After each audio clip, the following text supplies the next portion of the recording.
제가 책을 되게 많이 읽고요. 책을 읽는 걸 너무 좋아하다 보니까 많은 분들이 요즘은 뭐 읽고 있어요? 라고 물어보시더라고요. 그래서 제가 요즘은 뭐 읽고 있는지 소개해 드리려고 합니다. 첫 번째로는 우리에게 허락된 미래라는 책입니다. 책은 조혜진 작가님, 여러분 기억나시죠? 조혜진 작가님 직접 모셔서 저희가 이야기를 나누기도 했었잖아요. 제가 그리고 나서 따로 만나서 차를 마셨는데 우리 조혜진 작가님이 직접 저한테 선물을 주신 책이거든요. 심지어 사인도 있어요. 여러분 이거 보이세요? 우리 작가님이 저한테 뭐라고 편지를 써주셨냐면, 정문정 작가님께 고독하고 확신 없는 글쓰기의 삶에서 작가님의 응원이 자주 힘이 됩니다. 저도 그럴 수 있기를 행복을 빌며 조혜진 드림, 이렇게 쓰셨어요. 책이 어떤 내용이냐면요, 이게 제목이 우리에게 허락된 미래잖아요. 사실은 우리가 허락하고 싶지 않은 미래라고 읽어도 무방할 것 같아요. 약간 평소에 쓰시던 소재랑 조금은 다르게 근미래에 우리가 일어날 수 있는 약간 SF적인 상상력을 조금 발휘하셔서 짧은 소설을 쓰셨어요. 근미래에 어떤 일들이 일어날까, 우리의 어떤 머릿속에 칩이 심겨지고 막 이런 일들이 일어났을 때 우리는 어떻게 대처할 수 있을까, 이런 질문을 하는 책입니다.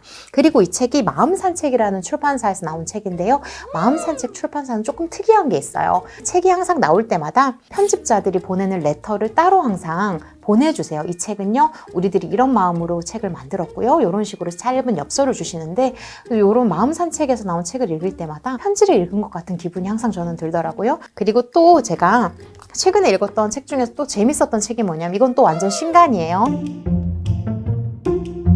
임지은이라는 시인과 임지은이라는 작가가 우연히 만나서 서로 교환 편지를 쓰게 된 에세이입니다. 여러분 혹시 살다가 나랑 성까지 똑같은 사람 혹시 만나신 적 있으세요? 저는 성까지 똑같은 사람은 못 만나봤고요. 성은 다르지만 이름이 똑같은 사람은 만나봤는데, 저 사람은 어떤 삶을 살아왔을까 하고 항상 궁금해지는 것 같아요. 심지어 두 분 다 작가이기도 하니까 한 번은 실수로 임지은 시인에게 보내야 되는 메일을 임지은 작가에게 메일이 오기도 하고, 이런 우연들을 몇 번 겪으면서 서로 그러면 당신의 삶은 어떤가요? 제 삶은 이런데요 라고 교환 편지를 쓰는 이야기예요. 이 책을 읽으면서 약간 상상을 하게 되더라고요.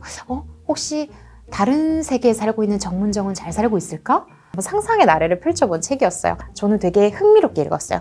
그리고 또 한편 제가 최근에 읽었던 책 중에서 재밌었던 책이 뭐냐면, 여러분 너무 공감 가지 않으세요? 최근에 우리 이 개미들 지금 다 울고 있잖아요. 그죠? 지금 러시아 주식 산 사람들 지금 다 울고 있을 거야.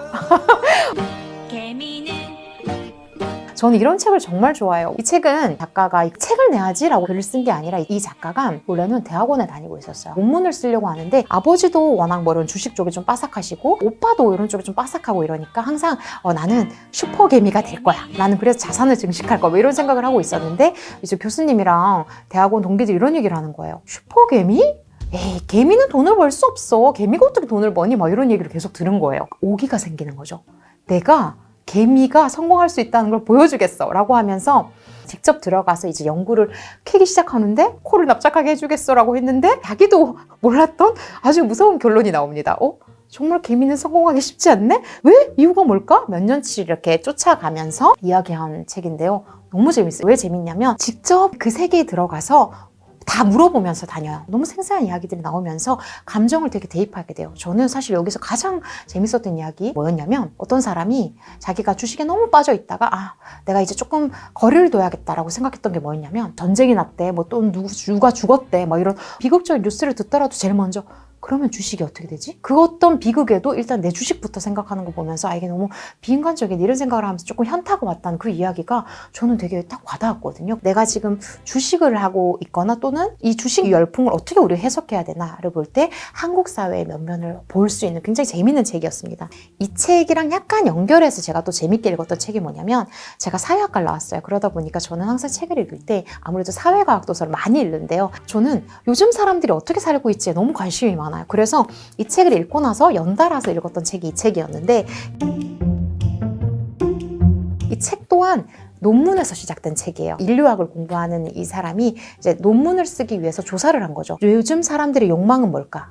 요즘 사람들의 욕망은 유명해지는 거구나. 왜? 예전에는 유명하지 않더라도 돈 많은 사람이 많았어요. 근데 요즘은 유명해야지만 돈을 벌 수 있다는 거예요. 유명세 자체가 돈이라는 거예요. 그러니까 어떤 평범한 사람들이 돈을 벌 수 있는 유일한 방법은 유명해지는 방법밖에 없다는 거예요. 그러면 유명해지는 방법에는 어떤 게 있느냐? 라는 이야기를 합니다. 그래서 이 사람이 최소 2,000명 이상의 팔로워를 가지고 있는 인플루언서 325명을 만나서 당신은 어떻게 유명해지게 되었습니까? 당신은 유명해지기 위해서 어떤 노력을 합니까? 이런 것들을 물어본 거예요. 그래서 이 사람이 분류를 해요. 이 시대의 성공, 유명해지기 위해서는 물질파가 있다. 그리고 육체파가 있다. 그리고 정신파가 있다. 이렇게 거칠게 분류를 합니다. 그래서 물질파는 뭐냐면 내가 이렇게 돈이 많아? 나 이렇게 플렉스 한다. 봐봐. 부럽지? 내가 명품 뜯은 거 한번 보여줄게. 육체파들 여러분 아시죠? 뭐 이런 벗을수록 유명해지는 사람들. 근데 또 맥락 없이 벗기만 하면 또 이상해요. 그러면 언제 어떻게 벗을 것인가 뭐 이런 것들을 고민하는 정신파는 뭐냐면 어떻게 어그로를 끌어볼까? 어떻게 관심을 끌어볼까? 이런 사람들의 어떤 욕망을 약간 거부감이 느껴질 정도로 굉장히 날것의 이야기를 해서 이 구조 속에서 우리는 누구를 좋아요하고 누구를 구독할 것인가? 그리고 내가 만약에 이 욕망 속에서 빠져 있다면 어떻게 앞으로 더 살아야 될까? 뭐 이런 생각들을 하게 되는 책이었습니다. 제가 최근에 소설을 직접 쓰면서 소설을 공부하고 있는데 이 소설가 예전에도 물론 좋아했지만 다시 읽으니까 정말 더 잘 썼다는 게 보이네 라고 했던 소설가 두 분이에요.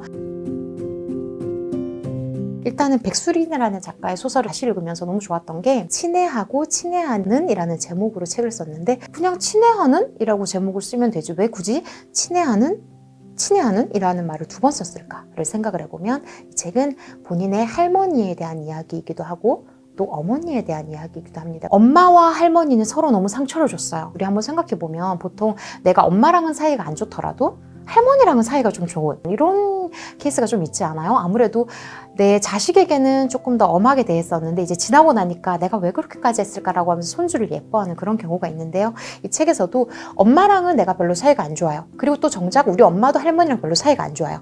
근데 내가 우리 할머니가 돌아가시기 이제 직전에 할머니랑 직접 몇 달을 같이 살게 되면서 할머니와 나누었던 이야기들을 겪으면서 우리 조부모가 나는 이렇게 살았지만 너는 이렇게 살아라 라고 했던 데서 우리 부모가 그만큼 조금 더 나아가고 또 우리 부모가 후회하면서 그래 나는 이렇게밖에 못 살았지만 너는 이렇게 살아라 라고 또 지시하는 것들에서 내가 또 나아가는구나. 그리고 그 마음들을 우리가 친애하는 마음으로 읽어나갈 수 있다면 우리의 삶도 조금 더 상상해 나갈 수 있지 않을까 이런 생각을 하게 되는 책입니다. 사실 저는 백수린 작가를 제가 20대일 때부터 읽었어요. 근데 그때는 지금처럼 좋진 않았거든요. 왜냐하면 백수린이라는 소설가의 별명이 평양냉면이에요.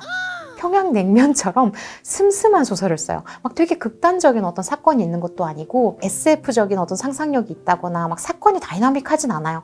근데 정말 평양냉면처럼 나이를 먹어서 이 백수리는 소설을 읽으니까 너무 깊이 공감하게 되는 이야기들이 있더라고요. 그래서 나이가 든다는 건 참 슬픈 일은만은 아니구나. 왜냐면 평양냉면의 맛을 내가 느낄 수 있으니까 그런 마음에서 굉장히 제가 다시 한번 또 재독하고 삼독하면서 좋았던 책이에요.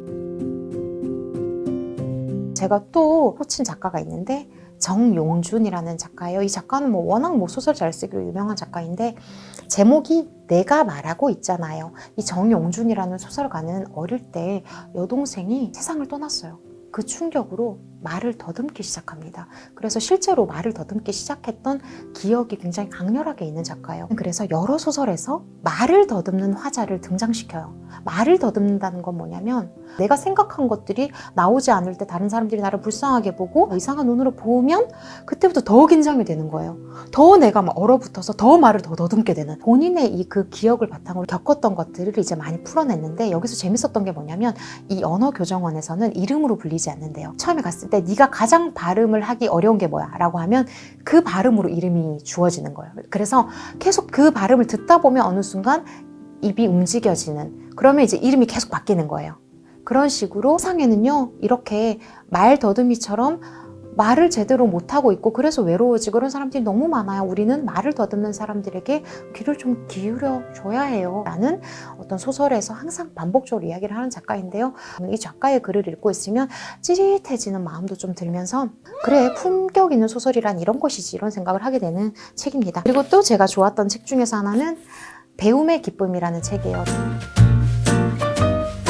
제가 배우는 걸 너무 좋아해요. 근데 그 배운다는 게 제가 막 공부를 하는 게 재밌다는 게 아니라 그냥 새로운 걸 알면 너무 재밌어요.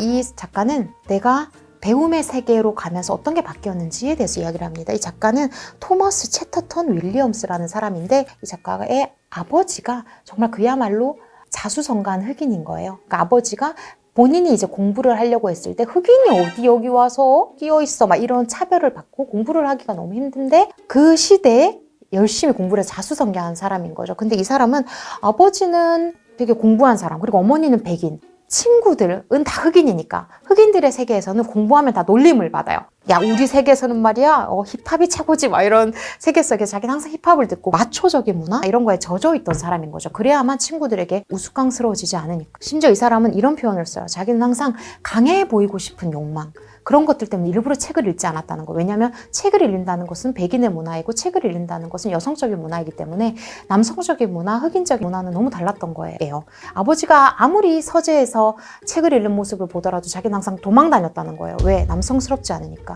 여자를 보더라도 항상 비하했다는 거예요. 근데 어쩌면 내가 나를 속이고 있던 건 아닐까? 내가 사실은 내가 공부를 할 수 있는 사람일 수도 있잖아. 뭐 이런 이야기를 합니다. 자기가 친구를 만나는 친구가 저 바게트 하나 가져와 우리 치즈 발라 먹자 이런 말을 해요. 근데 이 사람은 바게트라는 말을 처음 들어본 거예요. 근데 자기 친구 같았으면 바게트? 그런 여자 같은 말을 써? 멍청한 놈 이렇게 했을 텐데 자기는 그 순간 깨달았다는 거예요. 내가 또 이 친구를 놀리면서 바게트 난 그딴 건 몰라? 이런 말을 할 것인가 또는 바게트가 뭐야? 라고 물어볼 것인가. 자기는 바게트가 뭐야? 라고 물어봄으로써 자기 인생이 바뀌기 시작했다는 거예요. 그런 세계들을 접하면서 어쩌면 내가 남들과 똑같아지지 않아도 새로운 배움의 세계로 나아갈 수 있다면 내가 되고 싶은 나도 될 수 있지 않아? 이런 고민을 하는 겁니다. 책 읽는 기쁨을 모르는 아버지의 아들로 태어났다. 이건 무슨 말이냐면 아버지는 항상 책을 기쁨으로 읽지 않았어요. 자수성가한 아버지니까 내가 성공해야 돼, 내가 무시받지 않고 성공해야 돼, 항상 악으로 책을 읽었던 아버지예요. 근데 그 아버지에게서 자기는 또 벗어나서 친구에게서도 벗어나서 책 읽는 기쁨을 알아가면서 문화 비평가가 된 자기 이야기를 써냅니다. 그래서 내가 나로서 살려면 어떻게 해야 될까 이런 고민을 한 이야기예요. 이 책도 너무나 감명 깊게 읽었던 책이었습니다. 그리고 이거는 제가 읽지 않았어요. 그냥 예뻐서 샀어요. 자랑하려고 그냥 가져왔어요. 만우절에 읽으려고 지금 기다리고 있어요. 표지가 너무 예쁘지 않나요? 화사하고 봄에 읽으려고 일부러 아껴두고 있답니다. 윤성이라는 소설가는 제가 정말 좋아하는 소설가인데 이 책이 2021년에 나온 책이에요. 2021년에 나온 책 중에서 소설가들이 뽑은 올해 책에 선정된 책이에요. 그만큼 좋은 책이라는 거겠죠? 날마다 만우절 무슨 뜻일까요? 날마다 거짓말을 하게 된다는 이야기일까요? 궁금하죠? 읽고 제가 한번 여러분께 다음에 한번 이야기를 한번 해봐 드릴게요. 그래서 저는 책을 살 때 막 표지가 예뻐서 사기도 하고 추천받아서 사기도 하고 그리고 막 재밌을 것 같아서 사기도 하고 막 그렇게 책을 막 읽다 보면 사실은 기대한 만큼 좋았던 책도 있지만 별로 기대하지 않았는데 또 재밌는 책을 발견할 때도 있는 것 같아요. 그런 책들을 막 발견했을 때 너무 기뻐요. 그래서 제가 아무튼 지난달에 읽었던 책 중에서 자랑하고 싶은 책 여러 권을 가져와 봤습니다. 제가 오늘 가져온 책들은 제가 읽었던 책 중에서도 특히나 추천할 만한 책들이니까 한번 읽어보시면 좋겠어요. 이 책을 이미 읽어보셨거나 또는 읽을 예정이신 분들은 또 이 책에 대해서도 이야기를 한번 나눠주시면 또 댓글에서 우리 또 활발한 얘기 할 수 있을 것 같아요. 저도 달려가서 댓글을 달게요.